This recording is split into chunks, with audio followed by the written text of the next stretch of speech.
C'est vrai que l'annonce, ce fut un moment de grande émotion. Une image forte, c'est quand j'ai vu le sourire de mes jurys, notamment à l'épreuve pratique. Lorsque j'ai servi le champagne, je voyais le sourire se dessiner sur leurs lèvres et je me disais je suis à ma place et je fais le métier qui m'épanouit et qui a l'air de, de rendre heureux les autres. Donc, il y a 2 ans, j'ai abordé le concours différemment. J'étais jeune apprentie, j'étais encore très scolaire.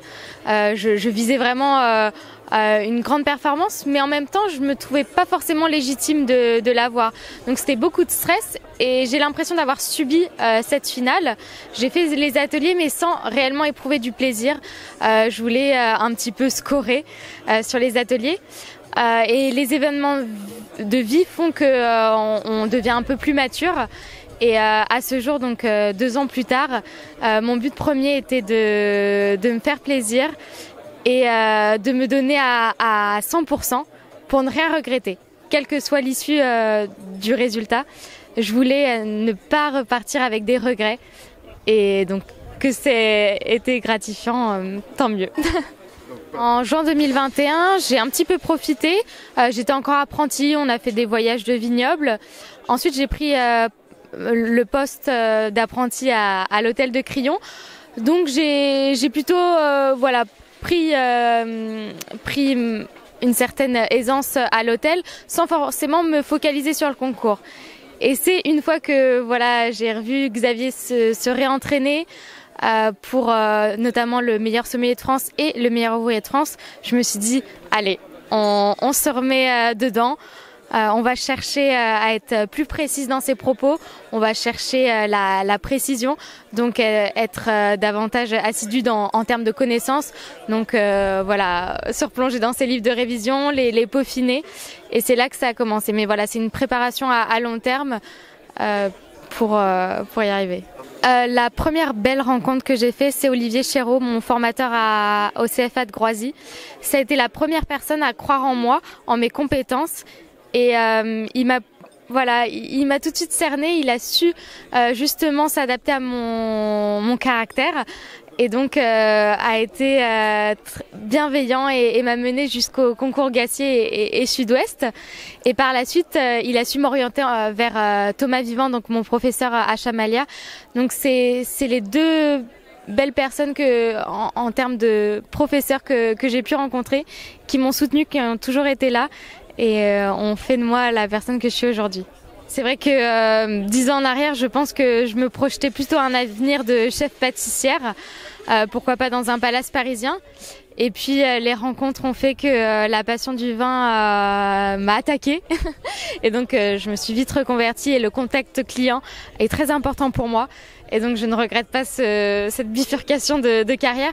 Et je pense que la pâtisserie m'a apporté beaucoup en termes de rigueur de travail, en termes de goût. Les accords mets et vins se construisent un petit peu comme lorsqu'on élabore un gâteau par un équilibre de texture, de saveur, de température. Donc j'espère que mon passé de pâtissière m'a servi aujourd'hui. Xavier est un homme au cœur immense, d'un soutien inestimable, a su également cerner mon caractère et a toujours eu les bons mots pour me faire rebondir et toujours aller plus loin. Donc ça a été toute cette année quelqu'un d'une bienveillance et c'était ça qu'il me fallait pour aller jusqu'au bout. Je ne suis pas forcément une féministe, mais je suis très heureuse en tout cas de valoriser la femme dans ce métier qui est quand même assez masculin. Mais je le vois, j'ai une collègue femme également qui s'impose et donc on a toute notre place dans ce métier. Je pense que c'est complémentaire. Il n'y a pas de sexe plus doué ou l'autre pour ce métier, mais je pense que les femmes, on a quelque chose à apporter, peut-être plus d'émotion. Les hommes ont beaucoup de techniques. Je me suis entraînée avec Augustin Belleville et il m'a impressionnée sur les épreuves de dégustation. Je voyais une certaine droiture, je voyais qu'il était très précis dans ses propos au niveau technique et je pense que moi j'avais plus le côté poétique peut-être, je ne sais pas. Alors c'est vrai qu'en tant que jeune sommelière, c'était vraiment le titre que j'envisageais, que je voulais. Maintenant, les prochains concours qui se profilent à ma carrière, c'est notamment le meilleur sommelier de France ou le meilleur ouvrier de France. À ce jour, je manque d'expérience pour pouvoir les présenter. Donc, il faudra de la maturité, de l'attente pour être prête pour ce style d'épreuve. C'est plutôt en demi-finale. L'épreuve de dégustation à l'aveugle de 5 vins a été très troublante puisque j'ai dégusté les vins, j'ai identifié, la consigne était d'identifier l'appellation, le cépage, la région, le millésime, et donc j'ai fait mon identification de 5 vins et on m'a distribué les étiquettes et il fallait que je replace face à chaque vin. Et en voyant les étiquettes, je voyais que je m'étais totalement plantée.